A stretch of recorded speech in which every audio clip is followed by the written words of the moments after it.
안녕하십니까. 해세밤 내부회계입니다.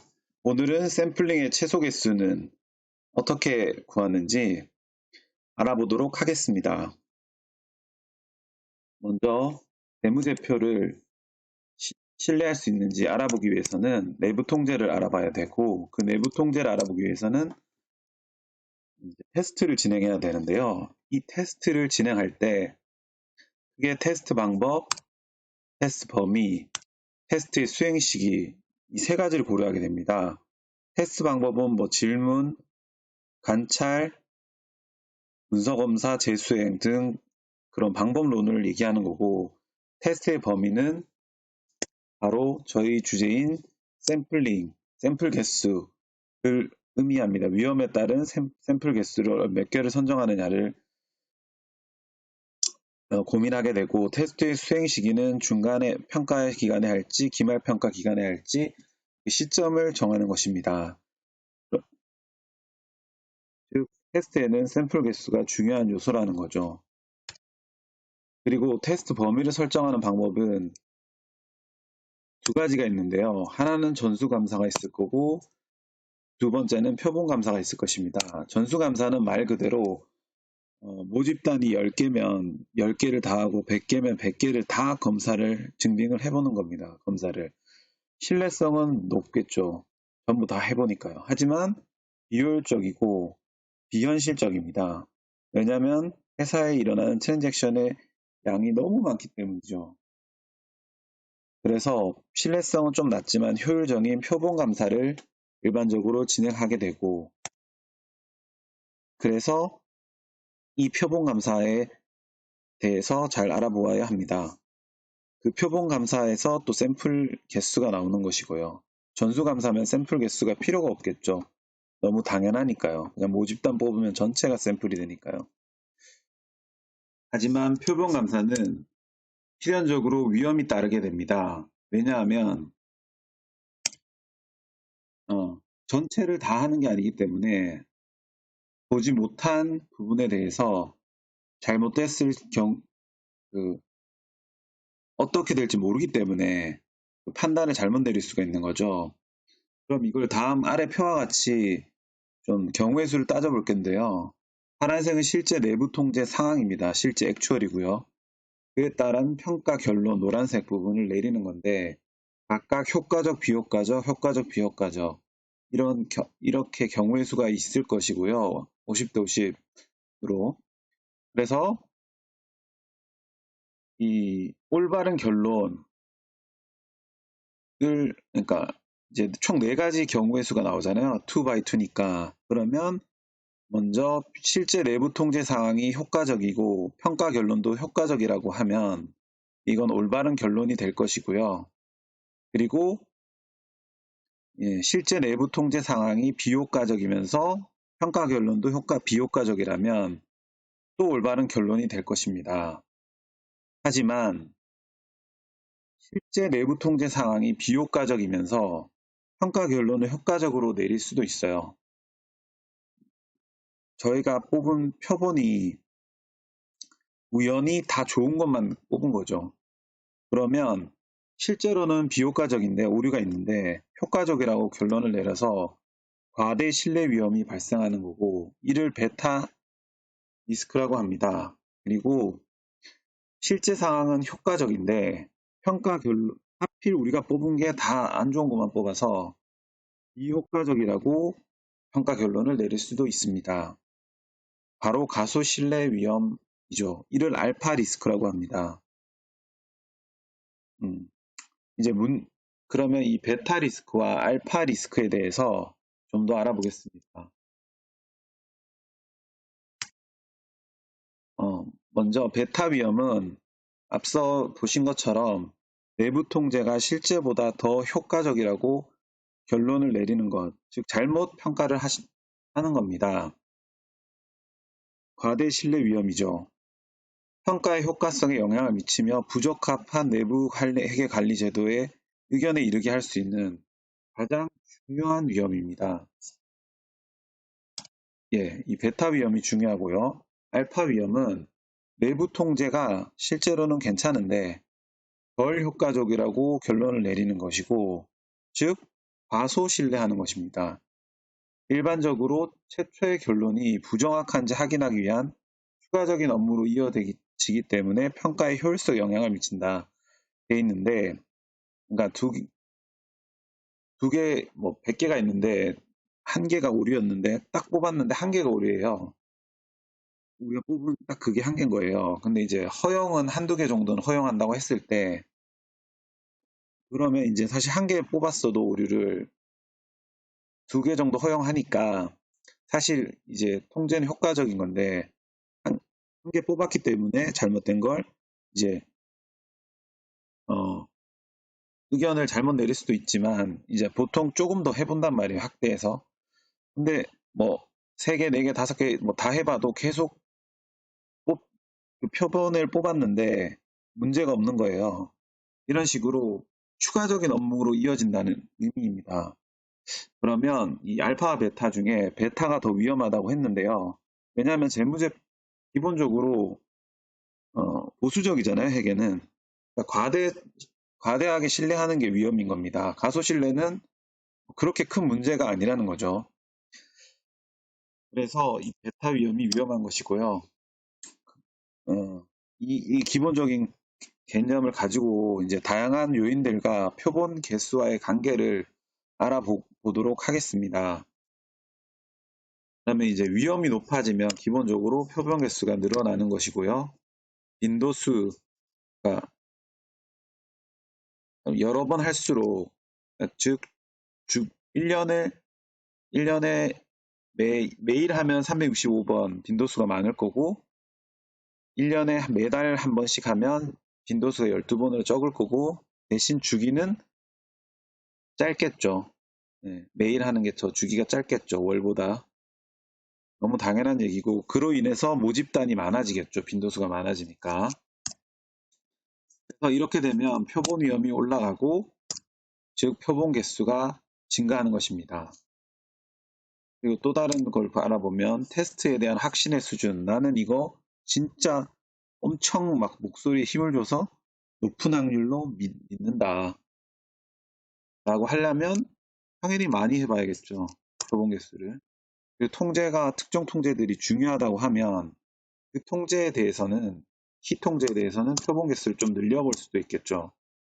수동 통제는 자동 통제보다 휴먼 에러가 발생할 가능성이 높으니까, 위험이 높으니까 표본 개수를 증가시킬 거고, ELC나 ITGC가 효과적이지 않다면 상대적으로, 그러면 위험이 증가할 거고 또 표본 개수를 증가시켜야 되겠고, 통제 담당자의 숙련도가 좀 낮다면은 또 위험을 증가하실 것이고, 이에 따라서 표본 개수도 증가할 수밖에 없을 것입니다. 이런 관계가 있다는 걸 종합적으로 고려해서 표본 개수를 구해야 하고요. 그러면 이제 상장사 협의회 내부 회계 관리제도 운영위원회에 보면 FAQ에 이제 허용 가능한 개수를 0개로 기대하는 경우 모집단별 테스트 표본 개수라는 것이 있습니다. 다음과 같은 표로 주어지고요. 빈도수, 그리고 그에 따른 실제 모집단의 개수, 그런 상황에서 이제 표본수가 몇 개냐를 표시해주고 있습니다. 이 표본수가 단순히 이 모집단 개수에 1대1 대응되는 게 아니고 이것도 위험에 따라서 차등적으로 적용하게 되어 있고요. 하루에 한 번 이상 하는 경우 250개 초과인 경우에는 좀 그중에 이렇게 많은 경우의 모집단이라고 하더라도 위험이 낮으면 25개 정도, 높으면 60개 정도, 이런 식으로 그 안에서 조정해서 위험도에 따라서 이제 설정하도록 되어 있습니다. 이렇게 사실 기준서라고 해야 되나요? 네, 그런 모범 기준 FAQ에 이렇게 제시가 되어 있으니까 사실상 이거를 따라서 하면 편하게 이제 할 수 있고요. 다행히도 이런 게 제시되어 있어서 매우 편리합니다. 예. 그래서 앞서 말한 이 위험도에 따라서 표본 개수를 선택하시면 되고요. 그 위험도를 결정하는 기준은 뭐 다양한 뭐 통계 담당자 숙련도라든지 다양한 거를 이제 계량하셔서 수치하셔서 이제 정하시면 되고, 그리고 이제 앞서 말한 표를 최저와 최고를 놓고 모집단을 분모로 해서 비율을 한번 따져봤어요. 한 개일 때는 당연히 한 개를 하면 100%가 될 거고, 모집단이 4개일 때는 2개를 하면 50%가 될 거고, 12개일 때는 2개를 하면 17%, 4개를 하면 33%뭐 이런 식으로 따져봤는데, 250개를 초과하는 경우는 초과니까 뭐 이론상 무한대인데 제가 그냥 10,000개 정도만 정해봤어요. 그럼 10,000개로 25개, 10,000개로 60개를 해보면 이제 0%는 아니겠죠. 0. 몇 프로인데 제가 이제 절사를 했으니까 0% 나오는 거고, 60개를 했을 때 1%밖에 보는 게 안 되는 거예요. 그러니까 이제 다른 통제보다 좀 뭔가 너무 적게 테스트를 하는 게 아닌가 하는 의구심도 사실 들죠. 네. 근데 아무튼 이런 식으로 이제 모범 기준 FAQ에서 이렇게 설명해 주고 있는 것입니다. 그래서 이제 이 부분에 대해서 조금 어떻게 그렇게 한 건지 궁금하다. 그래서 제가 한번 여기서부터는 제 그냥 추측이고요. 제가 직접 저 기준을 만든 게 아니니까. 그래서 속성 표본 감사라는 게 있어요. 통계를 활용하는 거죠. 예. 그게 무슨 말이냐. 혹시 이제 대통령 선거에서 A 후보가 95% 신뢰 구간에서 플러스 마이너스 2%의 오차 범위로 50%의 지지율을 얻었다. 뭐 이런 말 혹시 뉴스에서나 신문에서 들어보셨나요?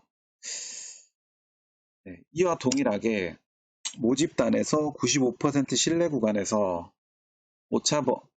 허용 이탈률에서 예상 이탈률을 뺀 오차 범위 X%로 예상 이탈률, 이렇게 오류의 정도를 나타내는 건데 YY% 정도로 판단된다라고 말을 하면 좀 뭔가 신뢰성이 있어 보이지 않나요?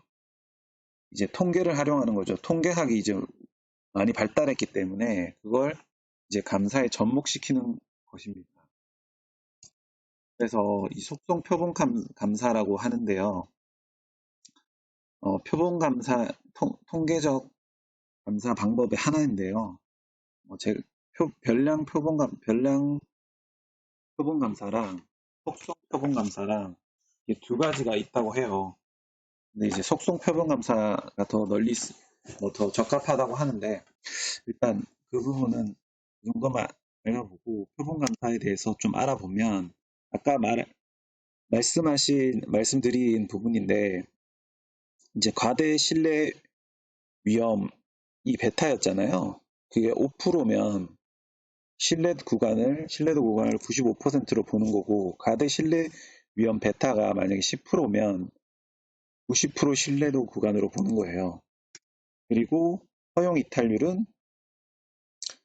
말 그대로 이 정도는 허용한다 이탈이 돼도, 그래서 그 정도는 결론을 변형하지 않을 수 있는 합리적 수준으로 볼 수 있다는 뭐 이 정도는 괜찮다라고 봐주는 허용 이탈률이 있고, 예상 이탈률은 예외 사항이 실제로 테스트했을 때 발생될 것으로 되는 기대치인데, 실제 작년에 했던 이탈률이라던가 아니면 설계 당시 이 정도는 뭐 이탈률이 있을 수는 목표 이 정도는 있을 수 있다라고 생각하고 설정한 바로 그 이탈률인데요.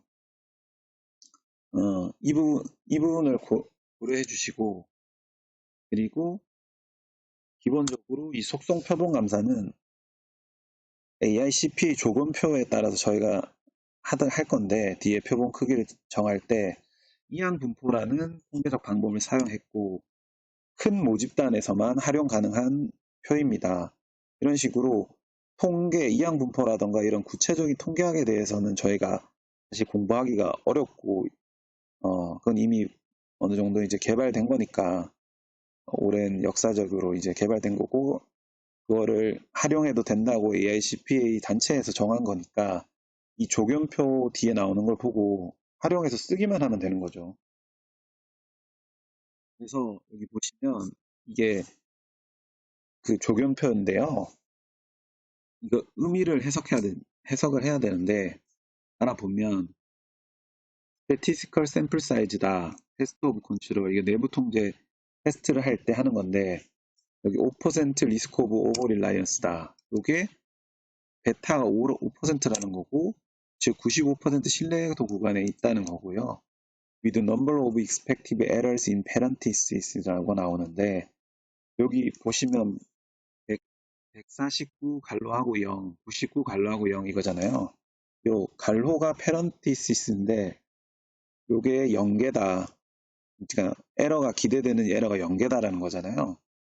밑에 갈로에는 1이 있고 뭐 이런 식으로 되는 거고 여기 열에는 tolerable deviation rate 이게 바로 허용 이탈률이고요. 새로 그리고 여기 이 부분은 expected deviation rate인데 이게 바로 예상 이탈률이고요. 이 부분을 이제 고려해서 내가 예상 이탈률 어느 정도 신뢰도 구간을 예측하느냐, 어느 정도로 볼 거냐, 그리고 허용 이탈률이 얼마나, 예상 이탈률이 얼마냐를 정하면 그냥 단순히 이 표에서 선택만 하면 되는 거죠. 즉, 제일 왼쪽, 제일 위쪽 칸을 보면 난 예상 이탈률을 0%로 본다. 그리고 허용 이탈률은 한 2% 정도로 괜찮다. 하면 149개의 샘플을 뽑으면 되는 거고 이때 예상되는 에러는 없다고 보는 거예요. 그런 식으로 이 샘플의 개수를 149개로 잡을 수 있겠죠. 이런 식으로 판단하는 방법도 있습니다. 그리고 앞서 FAQ에 나온 표인데 이걸 어떻게 했는지 한번 추정을 해보면 충분히 많은 수의 경우에만 이 표를 사용할 수 있으니까 하루에 한 번 이상 250개 초과하는 경우를 보면 25개와 60개잖아요. 먼저 여기서 25개를 찾아보는 첫째 행에 여기는 이제 아까 허용하는 에러가 0개라고 나왔었거든요. FAQ에. 0개니까 일단 0개인 거를 찾아보면 첫 번째 행밖에 없고 그 중에서 총 25개인 거 근사치 찾으면 29개잖아요. 그럼 이게 이렇게 나오고 즉 예상 이탈률 0%로 보고 허용 이탈률 한 10% 정도로 주고 보는 거예요. 그러면 29개, 즉 25개 근사치로 나오죠. 그리고 60개를 보면 허용 이탈률을 5%로 확 줄이는 거예요. 그리고 예상 이탈률 0%죠, 여전히. 그렇게 해서 고위험군이면 허용 이탈률을 줄이는 겁니다. 이렇게 해서 통계적 방법을 기초해서 이 FAQ의 모집단 개수도 구하지 않았나 추측해 볼 수 있고 동일한 건데 90% 신뢰 구간 표도 있거든요. 보시면은 또 똑같이 25개 찾아보면 90% 신뢰 구간이면 허용 이탈률이 9% 25개일 때 그리고 60개면 57개 근사치죠. 그러면 허용 이탈률이 4%. 예. 이런 식으로 신뢰도 구간에 따라서 서로 다르게도 볼 수 있습니다. 네. 이런 식으로 샘플 개수를 정하는 방법에 대해서 알아보았습니다. 네. 아무쪼록 많은 도움이 되셨으면 좋겠고 감사합니다. 여러분의 구독과 좋아요는 저에게 큰 힘이 됩니다.